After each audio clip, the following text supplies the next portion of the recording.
Gentleman from the 19th. Thank you, Mr. Speaker. When I was first sworn in, I was told that I would get one maiden speech.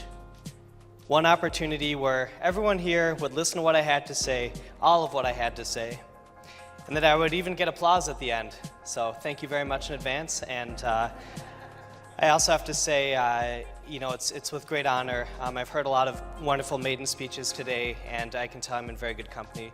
And I know we have a few more good ones to come. So I wanted to save this speech for something that was truly important, something that spoke to my soul and to my district. And today, I rise to speak on such an issue.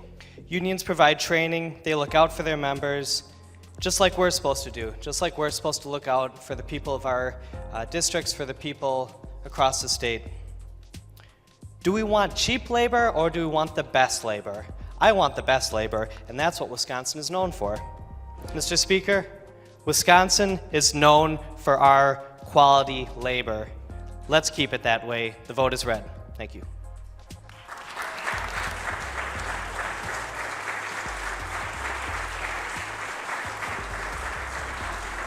My brother grew up gay in Milwaukee. He's a little bit older, and he grew up at a time when people were treated very differently than they are now, and things have gotten better. They have. And because of the way he was treated, he left Milwaukee. He's never been back. He's a very smart guy. Obviously, I got the looks, he got the brains. I think that's very apparent. The opposite. Let's take a proactive step and say that we are going to be a place of inclusion, a place welcoming, a place where other young, talented people can live freely and enjoy the fruits of this great community, this great state. And we don't want anything like the hate-filled legislation in Indiana coming to our borders. Let's take a proactive stance. Let's be welcoming. Let's say Wisconsin is not only open for business, but we're open towards a moral high ground, and anyone is welcome here.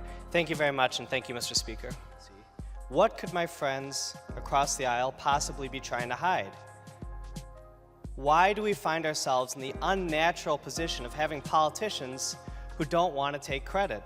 What are they trying to hide?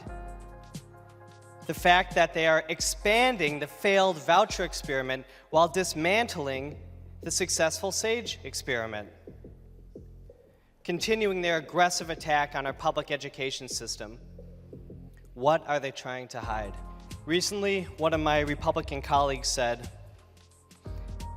and I'm quoting here, "In my view, there should be some privacy for constituents to contact my office. You guys don't give a," well, I'm not going to say the word, it's not appropriate here, although I listen to a lot of rap music, as everyone knows. I'm not going to use that language around here, but he said, "You don't give a blank about that. Let's work together to rebuild Wisconsin.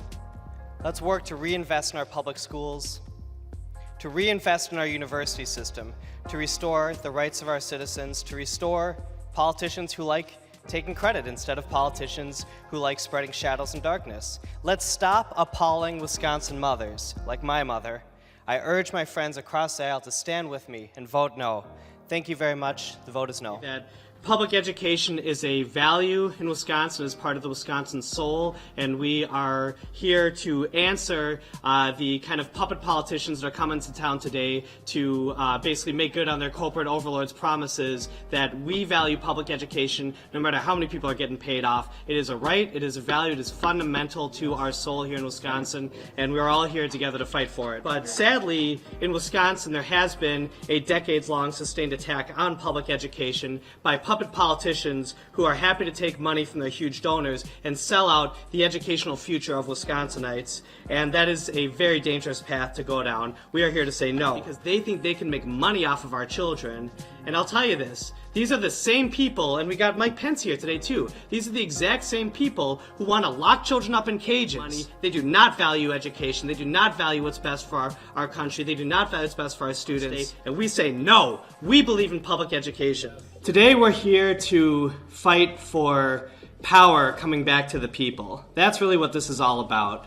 Unfortunately, since Citizens United, we've seen money flood into Wisconsin and take so much influence away from the people and give it to huge corporations, wealthy individuals that are buying and selling politicians at will in order to advance their interests and not our interests. Wisconsin used to be a bastion of good government, of transparency, something other states would look to, and unfortunately, especially after the legislative session in 2015, that's been ripped to shreds, and trust has been completely eroded for good reason in Wisconsin, and we're here to bring that integrity back.